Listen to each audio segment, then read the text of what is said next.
Evet, Balden Ride kanalından uzun bir ara sonra herkese merhabalar. Göcek'teyiz. Bu Göcek taraflarını hatırlayanınız var mıdır bilmiyorum da benim galiba ya 5. ya da 6. gravel arazilerinden bir tanesi bu yol. Bisikleti şuraya koydum. Burada koyacak yer olmadığından dolayı. Evet, bayağıdır görüşemiyoruz neredeyse. Bir ay geçti aradan. Aslında bildiğiniz üzere son videomda size Baba Dağı ve Nif taraflarına gideceğimi söylemiştim.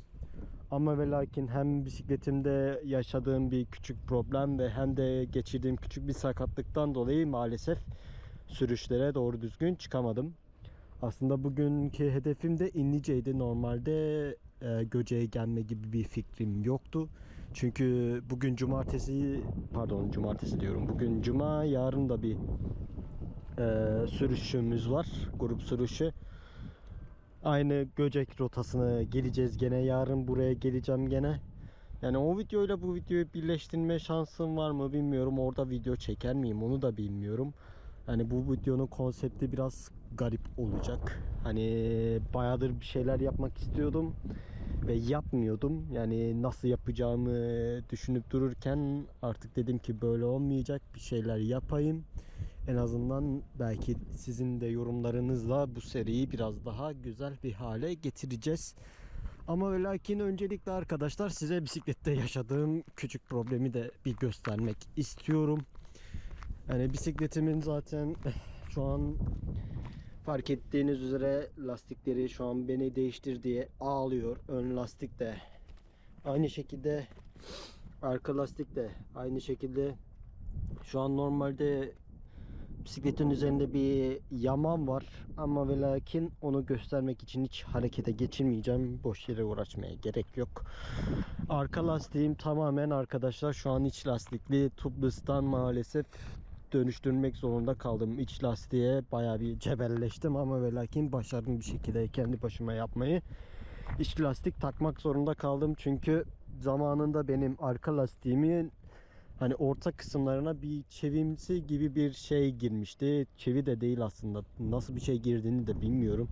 Oraya normalde benim tubeless sıvısı, yani bildiğiniz üzere bu tubeless lastiklerin, yani iç lastiksiz lastiklerin içinde bir sıvı oluyor. Orası kapatmıştı.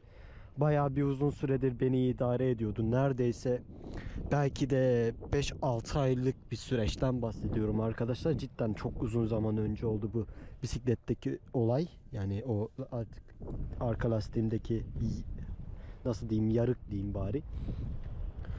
Şu an o yarık maalesef tekrar açıldı ve buraya ben bir tubeless yaması yaptım ama ve lakin yama maalesef ki tutmadı. Yama tutmadığından dolayı da artık bisikleti iç lastik sistemi takmak zorunda kaldım. Yani başka şekilde yapamaz mıydım? Belki de başka yöntemler olabilirdi ama ve lakin şu an zaten hem dış lastiklerim, hani cidden gördüğünüz üzere, beni değiştir diye yalvarıyor. Maalesef şu an maddi durumum pek iyi olmadığından dolayı hani şu an bir galiba 3 ay boyunca dış lastik alamayacağım. Bayağı bir uzun süre yani.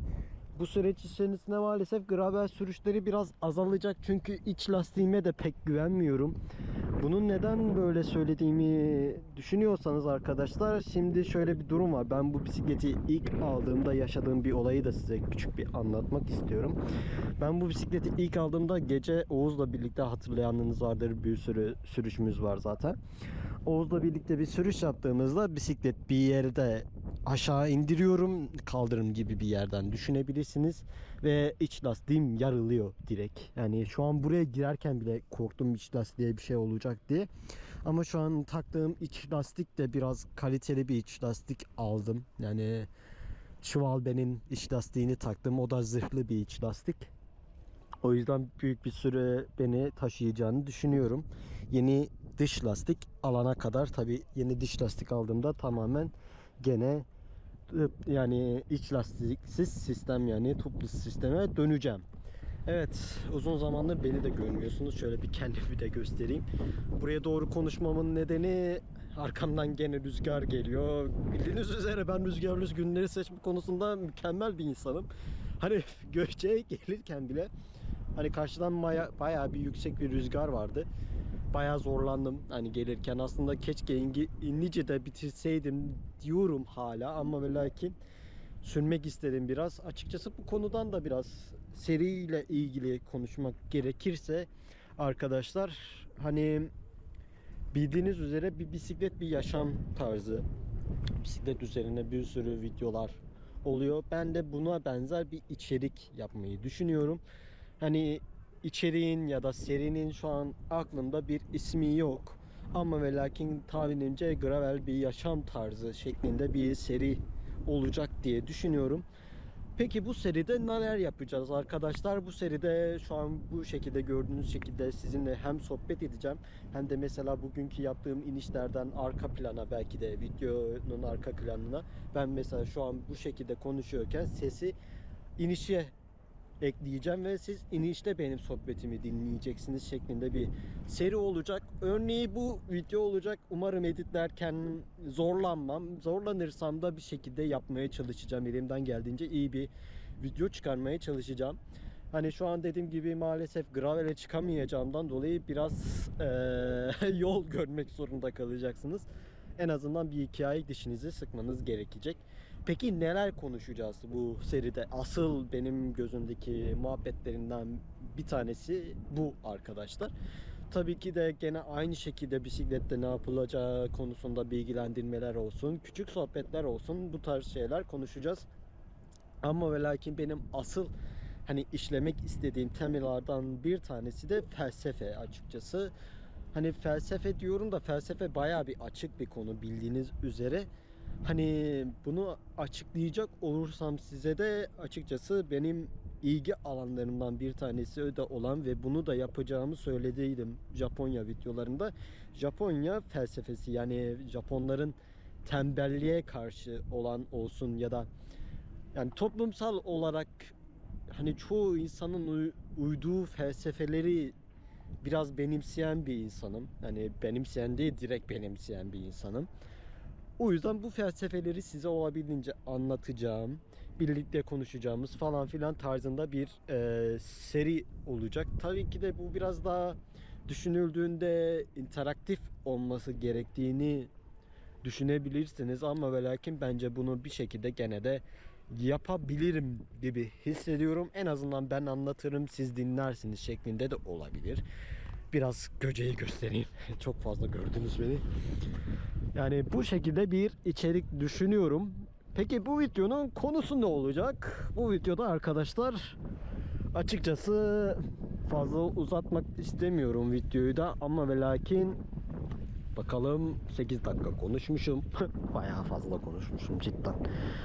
Bu konuda biraz size ilk felsefemizden, yani ilk konumuzdan yola çıkacağız arkadaşlar. Kaizen felsefesi benim de çok fazla hani benimsediğim ve uygulamaya, hayatımda, günlük hayatımda uygulamaya çalıştığım felsefelerden bir tanesi. Felsefenin en temel taşı şu arkadaşlar: bütün günler sizin için bir gelişimdir. Eğer %1'lik bir gelişim olsa bile gelişmeniz lazım şeklinde bir felsefe. Şu an tam detay vermiyorum. Dediğim gibi bunu bir deney videosu olarak düşündüğümden dolayı. Bu felsefe şöyle işliyor arkadaşlar. Kaizen felsefesi. Mesela atıyorum bir bisiklet olsun, bisikletten yürüyecek olursam, mesela bisiklette atıyorum bir gün 5 kilometre sürdünüz, diğer gün 6 kilometre sürdüğünüz zaman birlik bir gelişim, ama ve lakin bir gelişim şeklinde düşünebilirsiniz. Felsefe bu şekilde, en basit şekilde işliyor. Kaizen'i böyle anlatabilirim. Diğer felsefelere de büyük ihtimalle değineceğim, ama ve lakin bugünkünün konusu Kaizen. Yani bu felsefe dediğim gibi hani bir günde, hani yarın mesela atıyorum ben gene Göce'ye gideceğim, gene aynı rotaya gideceğim, ama ve lakin daha hızlı sürmeye çalışacağım şeklinde düşünebilirsiniz. Zaten grupla olduğumdan dolayı her türlü hızlı sürmem gerekecek gibi de bir durum var, ama neyse de hani mantığı anlamışsınızdır. Kaizen'in anlatabildiğimi umuyorum. Hani böyle bir seri var aklımda. Umarım hoşunuza gider. Daha çok böyle hem yorum olsun hem de insanlarla olsun iletişime geçebileceğimi düşündüğüm bir video olacak. Biraz daha diksiyonuma çalışıyorum bu arada arkadaşlar. Boş durmuyoruz yani. Bisikleti sürmüyorum diye size kaliteli içerikler üretmeyeceğim anlamına gelmiyor. Evet, şurada martı uçuyor. Görüyor muyuz bilmiyorum ama gidiyor. Böyle garip şeyler de göreceksiniz arkadaşlar. Yani biraz daha hani nasıl anlatayım bunu, yaşamdan esintiler şeklinde çevirebiliriz. Slice of Life şeklinde videolar gelecek. Yani böyle bir seri düşüncem var. Bir haftada bir olsa bile böyle bir düşüncemiz bulunmakta. Evet, benlik bu kadar. Umarım video hoşunuza gider. Bayağı bir uzun zamandır görüşemiyorduk. En azından bir görüşmüş olduk. Siz neler bekleyeceği konusunda da biraz aydınlanmış olduğunuzu düşünüyorum. O yüzden kendinize iyi bakın.